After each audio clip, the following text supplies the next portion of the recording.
शुभ दिवस student class 11th। कल हम लोग देखे थे टेट्रावेलेंसी ऑफ कार्बन। आज देखेंगे कार्बनिक यौगिकों की संरचना। ठीक है, shape of organic compound hybridization. उत्तेजित अवस्था में कार्बन का इलेक्ट्रॉनिक विन्यास यह दर्शाता है कि कार्बन के चारों संयोजकताओं में से एक अलग प्रकार की 2s के कारण, ठीक, 2s के कारण तथा 3 अलग प्रकार की 2p के कारण, एक 2s के लिए और 3 अलग प्रकार की 2p के कारण, ठीक, एक अलग प्रकार की 2s के कारण तथा 3 अलग प्रकार की 2p के कारण होगी। इस विसंगति को तभी दूर किया जा सकता है यदि हम अवधारणाएं बनाएं कि संयोजी बंध स्थापित करने के पूर्व, संयोजी बंध स्थापित करने के पूर्व कार्बन न केवल उत्तेजित अवस्था में आता है बल्कि ऐसी कुछ घटनाएं होती हैं यहाँ पर जिसके चारों संयोजकताएं एक समान हो जाती हैं। इसके लिए, इस एल्केन के लिए किसकी संयोजकता? कार्बन की संयोजकता। ठीक, तो यही घटना क्या कहलाता है? संकरण। अब इसमें संकरण में कुछ ना कुछ ऐसी फिनोमिना होगी जिसकी वजह से कार्बन के जो उसकी संयोजकता है वो क्या होगी? सारी चारों संयोजकताएं समान हो जाएगी। ठीक, तो संकरण की डेफिनेशन के अनुसार क्या हो जाएगा? विभिन्न ऊर्जा के विभिन्न कक्षक, एस कक्षक, पी कक्षक आपस में ऊर्जा का पुनर्वितरण कर, एस पी के लिए, पी एस के लिए पुनर्वितरण कर उतनी ही संख्या में समान ऊर्जा के उतने ही नए कक्षक बनाते हैं। इस प्रक्रिया को क्या कहते हैं? संकरण। ठीक, अब एस कक्षक और पी कक्षक दोनों अपने अपने ऊर्जाओं को क्या करेंगे? वितरण करेंगे और एक नए कक्षक का निर्माण करेंगे, जिसको हम लोग क्या कहेंगे? संकरण। ठीक, कार्बन 3 अलग अलग श्रेणियों के हाइड्रोकार्बन बनाता है। हाइड्रोकार्बन समझ में आ गया था, कार्बन और हाइड्रोजन से बने यौगिक। तो इसके लिए एल्केन, एल्कीन, एल्काइन, इन तीनों में हम लोग अभी इसका हाइब्रिडाइजेशन देखेंगे। इन तीनों श्रेणियों का बनना हम कार्बन द्वारा दर्शाए जाने वाले sp3, sp2 तथा sp संकरण से समझ सकेंगे। किसको? इस हाइब्रिडाइजेशन को। किसके लिए? sp3 के लिए, sp2 के लिए और sp के लिए। है समझ में? ठीक, देखते हैं sp3 के लिए क्या होता है। sp3 संकरण तथा एल्केनों की आकृति। अभी किसके लिए देखेंगे? CH4 के लिए। ये क्या है? हमारा एल्केन। ध्यान देना एक और बात, एल्केन, एल्कीन और एल्काइन किसको किसको बोलते हैं? एल्केन में सारे कार्बन के बंध क्या होंगे? सिंगल बंध। जब एल्कीन पढ़ेंगे तो सारे कार्बन के बीच क्या होगा? डबल बंध। और जब एल्काइन को जब हम पढ़ेंगे तो उसमें सारे बंध क्या होंगे? 3 बंध वाले होंगे कार्बन के बीच। है क्या समझ में? एक बंध वाला एल्केन, तो हमारा कार्बन के साथ जो उसकी संयोजकता है ये चारों हाइड्रोजन सिंगल बंध में रहेंगे, 2 अगल बगल और 2 ऊपर नीचे। कार्बन की संयोजकताएं कंप्लीट हो गई। ठीक, अभी सिर्फ एल्केन को ध्यान दो। ठीक, तो यहाँ पर देखो 1s कक्षक के लिए अब कार्बन की इसका इलेक्ट्रॉनिक विन्यास क्या होता है? 1s², 2s², 2p2, 1s में 2, 2s में 2, 2p2। किसके लिए? सामान्य अवस्था में। अभी ये किसको देख रहे हैं? कार्बन के लिए। ठीक, तो उत्तेजित अवस्था में क्या हो जाएगा? इसका 2s कक्षक का एक इलेक्ट्रॉन उत्तेजित होकर कहाँ जाएगा? 2p कक्षक में। अब यहाँ पर आ गया। अब क्या होगा? देखो, एस के लिए एक कक्षक में एक अर्धपूरित इलेक्ट्रॉन हो गए और p के तीनों कक्षक के लिए 3 अर्धपूरित इलेक्ट्रॉन हो गए। अब इतने में हो गए 1, 2, 3, 4। अब ये एस और p, देखो नाम से ही स्पष्ट है sp3, मतलब एस का एक कक्षक लेना है और p का 3 कक्षक। ठीक, तो ये कार्बन का ये चारों हाइड्रोजन परमाणु इस चारों अर्धपूरित कक्षक में आकर क्या करेंगे? संकरण करेंगे, हाइब्रिडाइजेशन करेंगे और नए संकरित कक्षक का निर्माण करेंगे। जो नए संकरित कक्षक होंगे उनको हम लोग क्या बोलेंगे? sp3 संकरण। ठीक, आ गया समझ में? अब ये चारों s के कक्षक और p के 3 कक्षक चारों हाइड्रोजन परमाणु से संयोग करके अपने अपने ये इलेक्ट्रॉन का जो स्पिन है उसको पूरा करेंगे। अब ये चारों हाइड्रोजन परमाणु यहाँ पर आ जाएंगे, यहाँ ऐसे।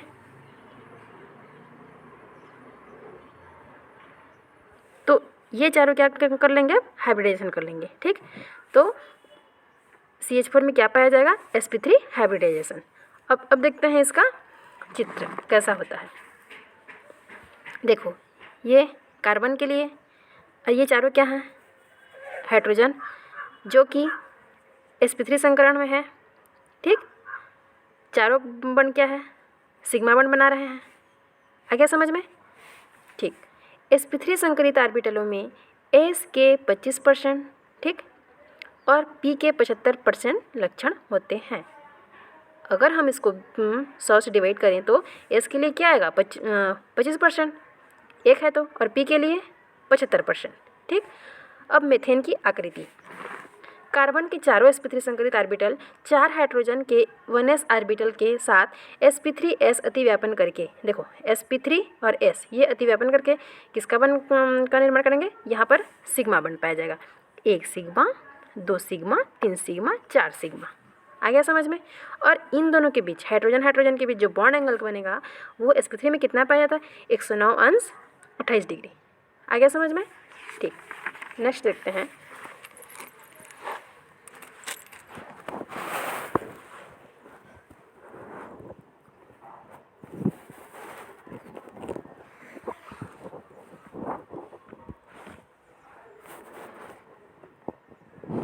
इधर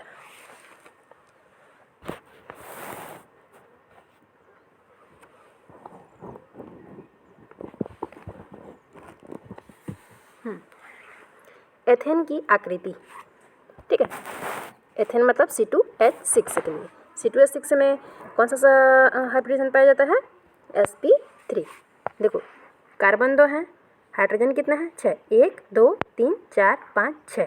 ठीक, तो एथेन के दोनों कार्बन परमाणु sp3 संकरित अवस्था में होते हैं।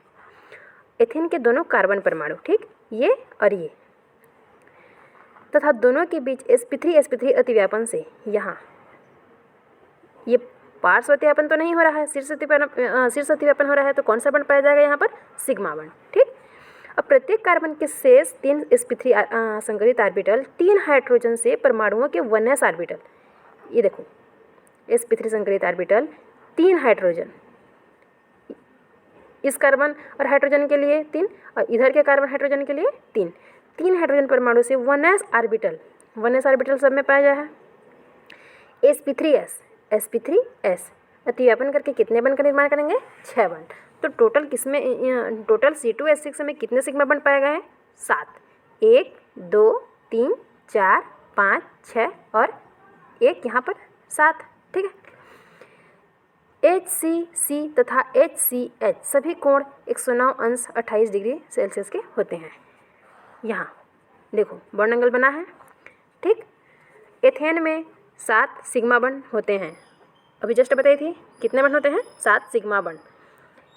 एक कार्बन सिग्मा बंध और sp3 अतिव्यापन द्वारा तथा बाकी 6 कार्बन हाइड्रोजन सिग्मा बंध द्वारा। sp3 किसके द्वारा, कार्बन के द्वारा, बाकी सब किसके द्वारा, कार्बन और ये हाइड्रोजन से सिग्मा बंध बना रहा है sp3s के साथ। आ गया समझ में ये डायग्राम?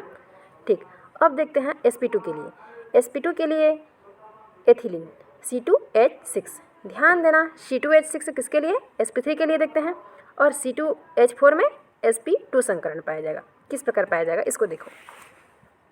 जब एक ही कार्बन परमाणु की एक 2s तथा 2p ऑर्बिटल आपस में पूर्ण विलीन होते हैं तो वे संकरित होकर नए ऑर्बिटल निर्मित करते हैं। ठीक है, जिनकी आकृति तथा ऊर्जा समान होती है तथा 3 नए ऑर्बिटलों को sp2 संकरित ऑर्बिटल कहते हैं। ठीक, अब इसमें क्या करेंगे, एक ठो s के लेंगे और 2 p कक्षक के लेंगे, और इसमें एक कक्षक क्या रहेगा, असंकरित, अर्धपूरित रहेगा। क्यों? क्योंकि एक ठो s का लेंगे और 2 किसके लेंगे, p के लेंगे, तो एक तो रहेगा ना, इसमें बचा रहेगा p में। नाम से ही स्पष्ट है, एक s का लेना है और p के 2। ठीक, यहाँ पर देखो क्या बोल रहा है, तो इन 3 नए ऑर्बिटल बन गए, एक s के 2 p के। 3 ऑर्बिटलों को sp2 संकरित ऑर्बिटल कहते हैं। ये तीनों समतुल्य तभी हो सकते हैं जब ये समतलीय हों। ठीक है। जब ये क्या हो, समतलीय होता था, इनके बीच बनने वाले जो कोण हैं वो कितने कहाँ पाया जाएगा, 120 अंश। ठीक, इधर 120 अंश, यहाँ देखो दिया है, थोड़ा और नीचे,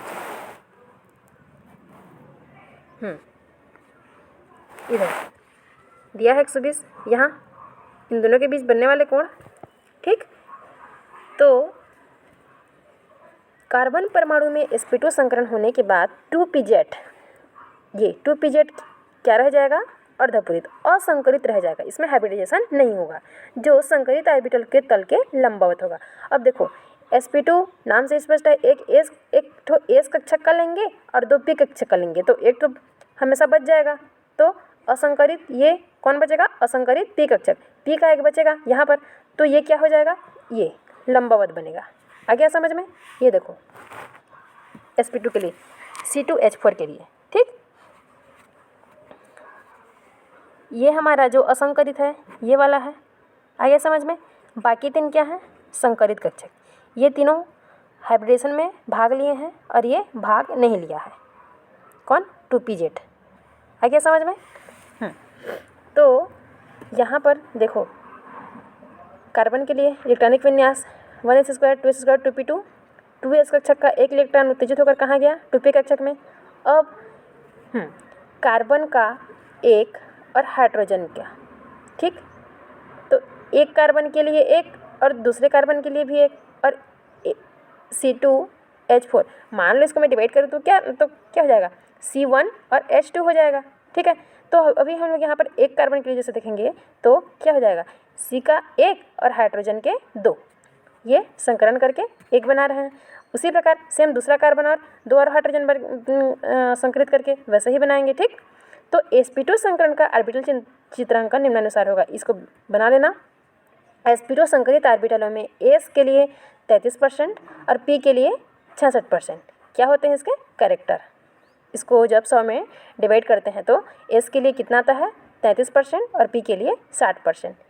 ये एग्जाम्पल किस पे डिपेंड करता है, C2H4 में। आ गया समझ में। यहाँ हम किसके लिए देखे थे, C2H6, यहाँ पर कितना है, C2H4। अब ये दोनों को जोड़ के हम लोग बना सकते हैं ना C2H4। ठीक, ये सेम ऐसे ही बनेगा, किसके, इन दोनों को जैसे बनाया है वैसे। ये क्या है, जो लंबवत असंकरित वाले हैं। आ गया समझ में। ठीक,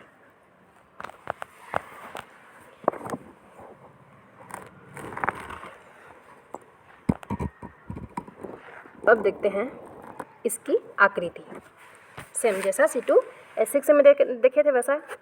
देखो किस में मिल रहा है देखने को, C2H4 के लिए। एथीन में इसको क्या नाम से जाना जाता है, एक एथीन।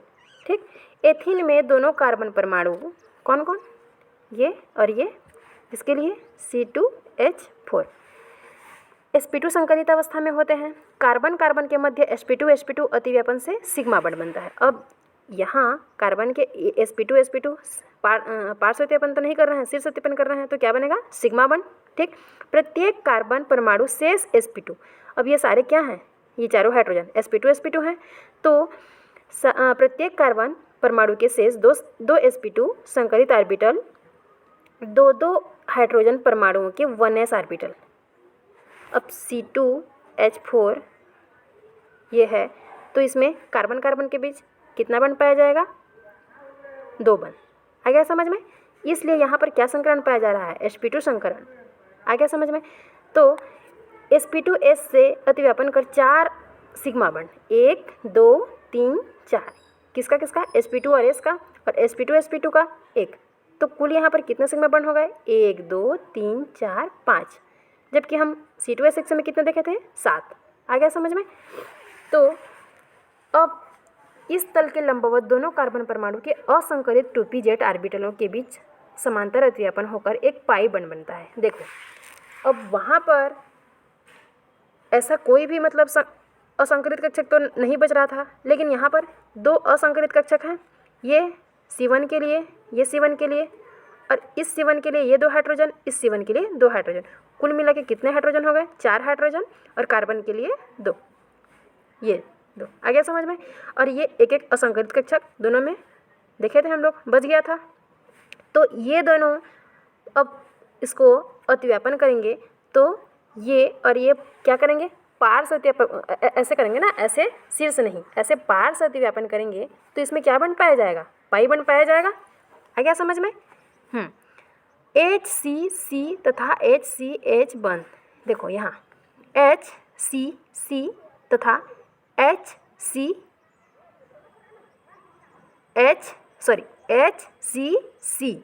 ये बन ना, और HCH बंध को सभी क्या होते हैं? कितने पाया जाता है? 120 अंश के। और कार्बन कार्बन बंध की लंबाई देखो, यहाँ पर कार्बन कार्बन बंध की लंबाई भी दिया है। कितना पाया जाता है? 134 पिकोमीटर। ठीक, ये पैरामीटर। आ गया समझ में?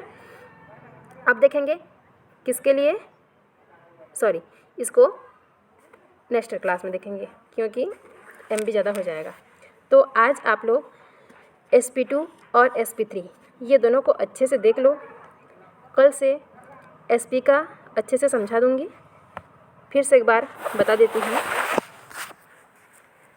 C2H6 के लिए sp3 संकरण और C2H4 के लिए C2H6 के लिए sp3, हाँ C2H6 के लिए sp3 संकरण और C2H4 के लिए sp2, इसके लिए sp3, इसके लिए sp2।